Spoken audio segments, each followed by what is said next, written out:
Okay, so I hope that you actually managed to get as much done as you could. Due to time constraints on people who have to travel, the drama group is going to be going first. So I'm going to ask my angels and shepherds to make their way up towards the stage. Now, we're not microphoning these guys, so you all need to be nice and quiet while they're doing their part of the skit. Oh. However, we're going to just, guys, once you all get up on stage, just wait for a minute because we've got to get the craft group to come out of their cubby hole.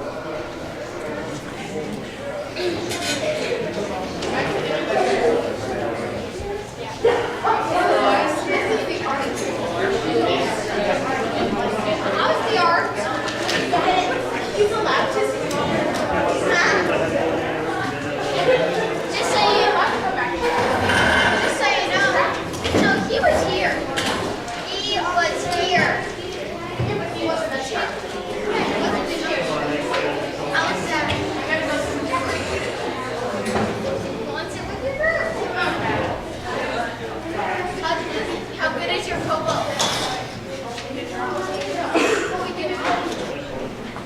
Meredith drama. Yeah, put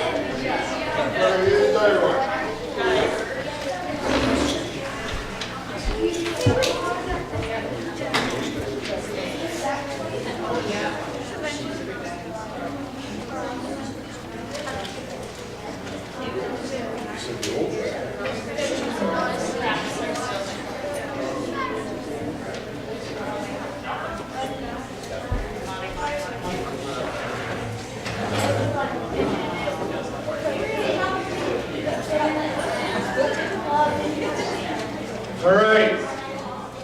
Nice and quiet, please. Otherwise, you will not hear them. Boys, that means you, Danny. Zip it. Go for it. What do you want to do? I don't know. What do you want to do? It's a nice same discussion. How are you doing? We're shepherds. It's not exactly a high-speed job.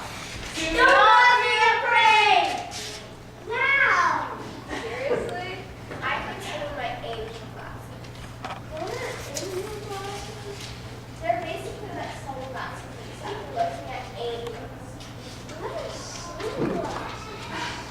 We can't hear you. Haven't been invented yet. Can we please get back to this bright angel standing in front of us?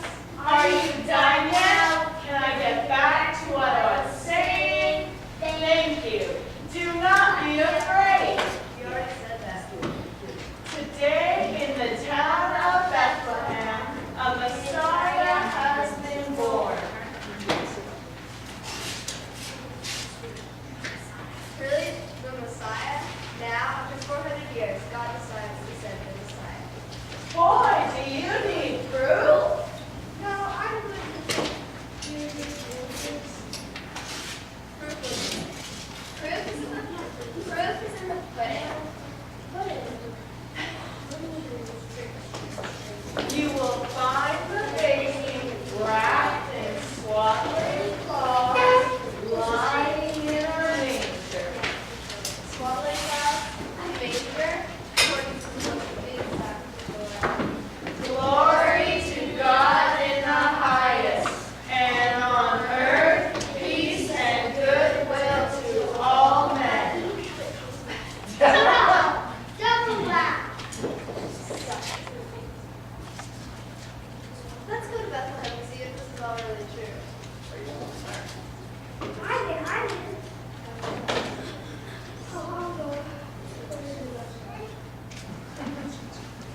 Three angels walking in a costume. I don't think that would be a very good start.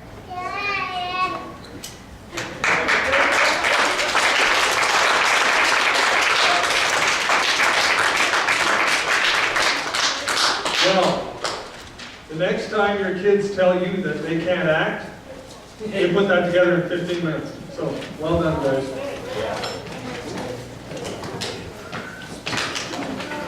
All right. So, we're going to do our We'll do our art group next. Mona, you're up next.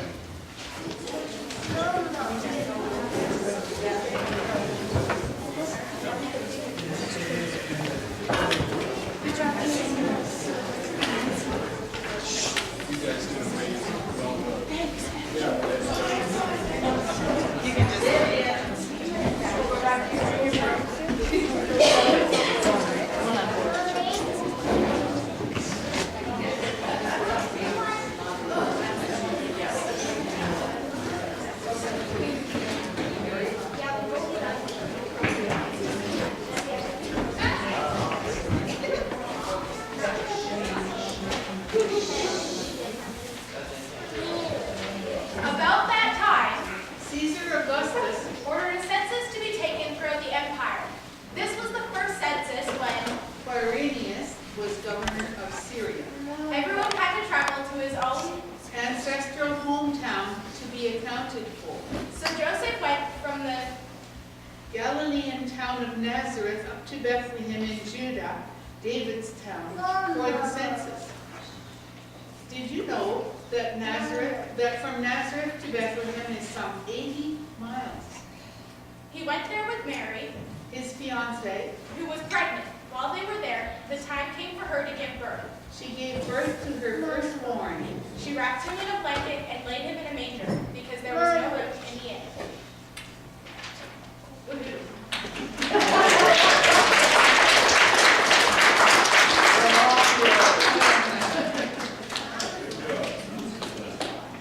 Wow. 15-minute masterpiece. Look at that. Wow. Well done, guys. Well done. All right.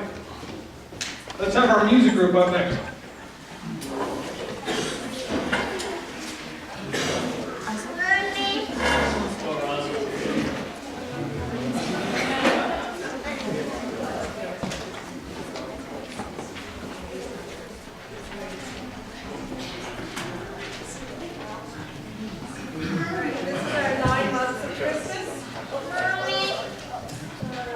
On the first month of Christmas, is the golden decree. I made life difficult for thee. On the second month of Christmas, registration was for you and me. So I'm making life difficult for thee. On the third month of Christmas, they went from Galilee to be counted in Bethlehem city. On the fourth month of Christmas, Jesus would be David's king, and he was the new addition. On the fifth month of Christmas, when Mary's due date, no one would open their gates. On the sixth month of Christmas, Joseph said, "Breathe, baby, breathe," and Mary said, "Get away from me."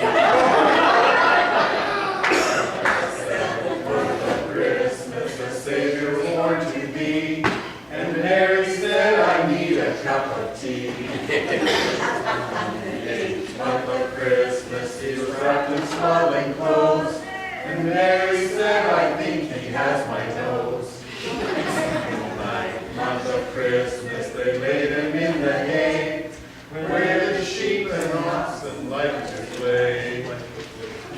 That's what you got.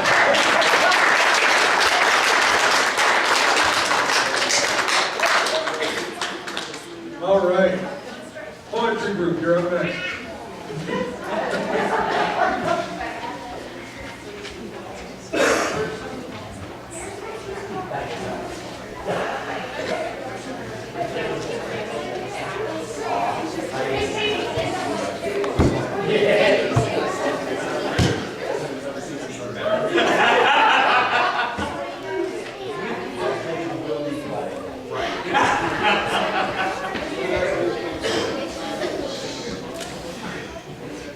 It was a dark, lonely night, and all across the hills, an announcement was given that would cause many chills. An angel appeared, and glory shone bright. It caused them to fear, almost to flight. The angel said, "Stop now, there's no need to fear. The Christ child, your Savior, is finally here." song, glory on glory from heaven above. From fear unto joy. On the angels' behest, give shouts of good tidings from east unto west, that Christ is among us. A babe doing sweet, announcing the praise we would lay at his feet. The journey we made from our flocks in the hills led us to he who would cure all our ills. Relief and great joyousness filled our hearts with knowledge that Christ child would join all earth's parts.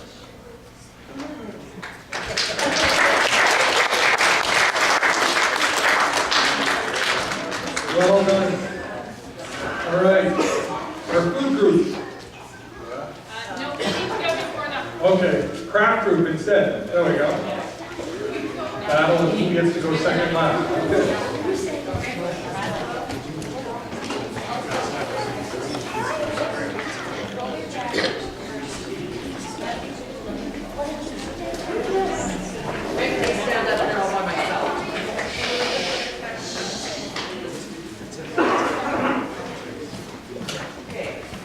After Jesus was born in Bethlehem of Judea, during the time of King Herod, Magi from the east came to Jerusalem and asked, "Where is the one who has been born King of the Jews?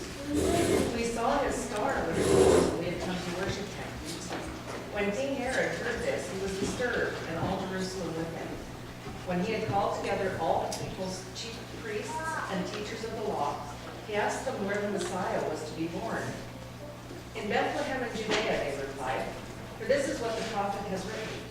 But you, Bethlehem, in the land of Judah, are by no means least among the rulers of Judah. For out of you will come a ruler who will shepherd my people Israel." When Herod called the Magi secretly and found out from them the exact time the star had appeared, he sent them to Bethlehem and said, "Go and search carefully for the child. As soon as you find him, report to me so that I too may go and worship him." After they had heard the king, they went on their way, and the star they had seen when it rose went ahead of them until it stopped at the place where the child was. When they saw the star, they were overjoyed.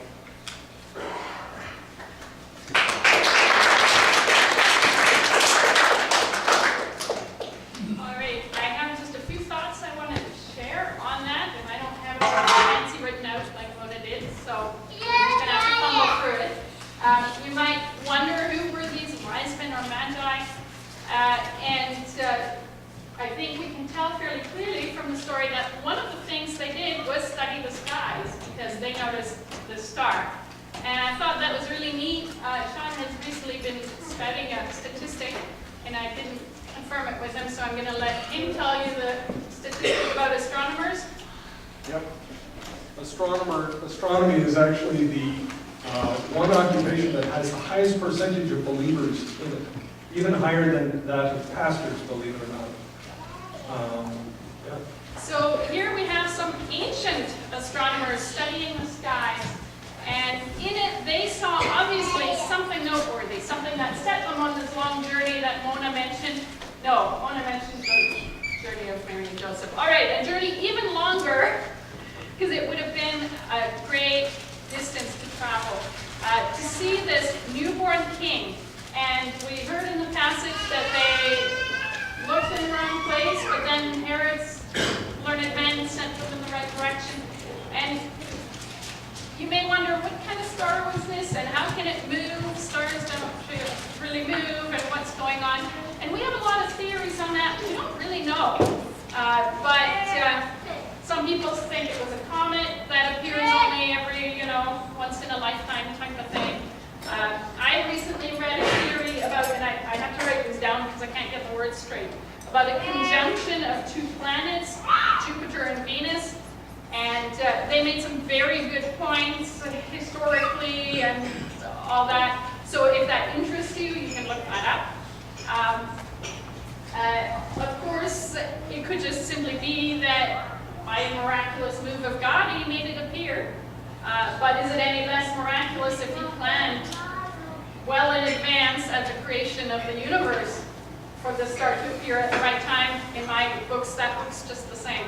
But the point is that this star that God put there, however he put it there, pointed the way to to the Christ. And that is the message we want you to remember, is that the star pointed the way clearly to Christ for those who were seeking him and didn't even know about him.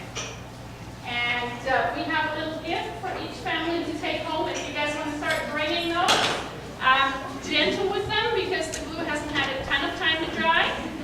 This is something to go on your fridge to remind you that you can be like that star and point people's way to the Christ.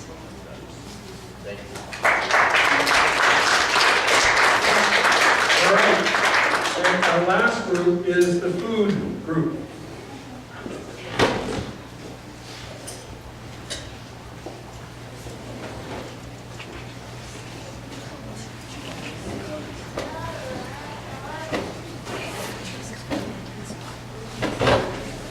So this is one per household, not one per person. Otherwise, we won't have enough. John, do you want to start over here? Yeah. Thank you.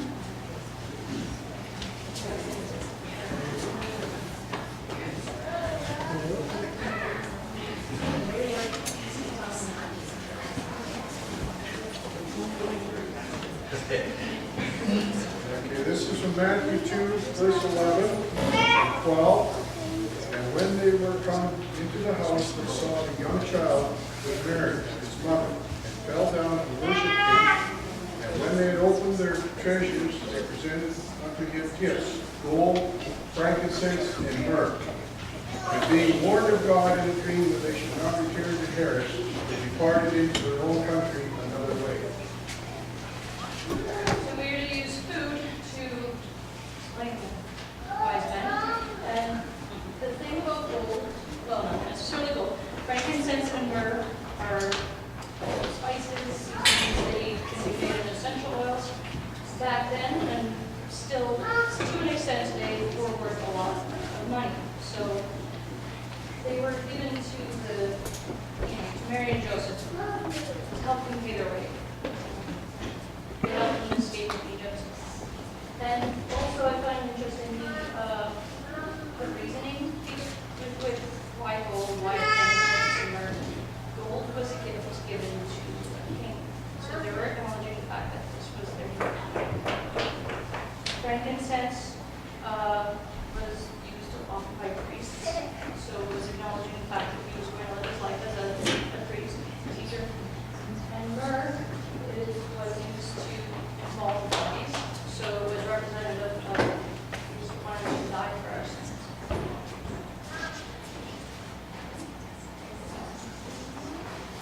Just now, when we're finished, we're gonna we made up some nice spice, cinnamon stuff. We have a kitchen. We're gonna go. Come over there. We'll give you a little bit in a cup, and you can try it if you like it. Then you can come back. Okay.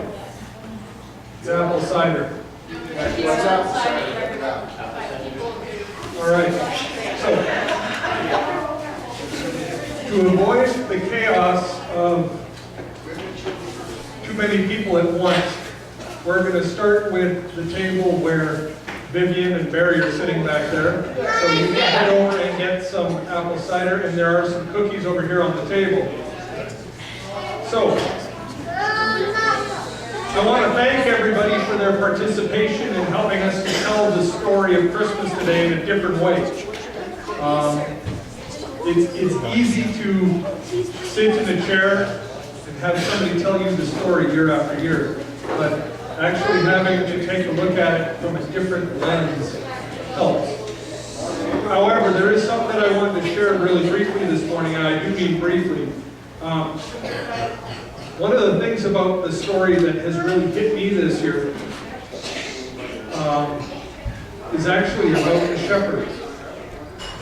You remember when my drama group was up here and my one angel said, "Swaddling cloths, what is he supposed to be, a sacrificial lamb?" Well, that's one of my shepherds. She did a really good job. Well, I am grateful for the insight that I actually got on this through a Messianic rabbi. He pointed some things out, and he brought some truths into my life that prompted me to do some investigating. It was kind of like a key going into a lock, and I went, okay, now I've got to find out more. And so I started digging. And what I found out is that you know what?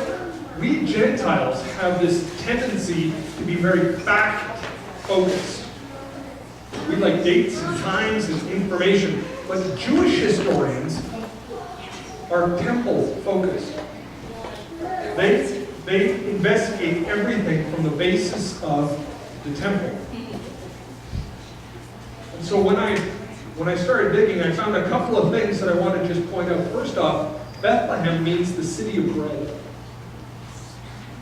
And it is fitting because Jesus, being the bread of life, was born in the city of bread. But how many times have we portrayed the shepherds that were in the fields as kind of like everyday scum of the earth, maybe half asleep, kind of bored on the job? That's not who these guys were. These were Levitical shepherds. They were tending flocks that were being raised to be the Levitical sacrifices in the temple. The area around Bethlehem was solely used for Levitical animals. There was an entire area around Bethlehem that was cordoned off where these animals are the best of the best. And the shepherds to look after them had to be the best of the best. They worked as a group, not individuals, because they had to not only care for these lambs and sheep, but they actually had to be protected to make sure that they were not damaged. Okay? The angel appeared to these shepherds, to those Levitical shepherds, announcing that a new sacrificial lamb had been born.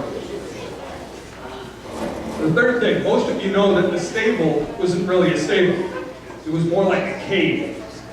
And it didn't belong to the innkeeper. In fact, it was a shepherd cave located in a tower right around Bethlehem named Migdal Eder. And it's where they took the Levitical sheep who were about to give birth. Okay? Have you ever wondered how the shepherds found the baby? Because the angel did not give them instructions, just said in Bethlehem. There was no star showing the shepherds where to go. So how did the shepherds know where to go? It's because when the angel announced that the Christ had been born in Bethlehem, they knew exactly where to look, because in Micah chapter 4, verse 8, it says, "As for you, watchtower of the flock, stronghold of the daughter of Zion, the former dominion will be restored to you." This is a messianic prophecy, and the phrase, watchtower of the flock, is actually the Hebrew words, Migdal Eder. It is actually the name of that tower. The cave was where the Levitical lambs were born, and these Levitical shepherds knew the prophecy. Jesus, the Lamb of God, was born where the sacrificial lambs were born. This is why the shepherds left their flocks to go and find the baby. They understood that their job was no longer needed. And the last point I'm going to make, the swaddling cloth that Mary wrapped baby Jesus in. These were strips of cloth that the shepherds used to swaddle newborn Levitical lambs, because the sacrificial lamb could have no marks, no scars, and no blemishes, or it would be rejected. Jesus was wrapped up in a way that when the shepherds walked in, they could not miss the symbolism.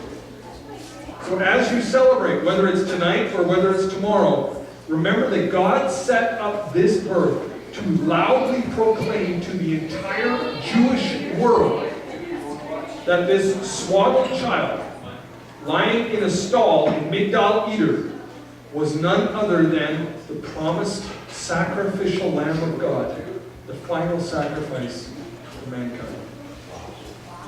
If you don't have your apple cider, go and get some now. May you have a Merry Christmas. May God bless you. May He watch over you. And may the angels who announce the birth protect you. But may the one who was born fill your stable today. God bless you. Have a fantastic Christmas.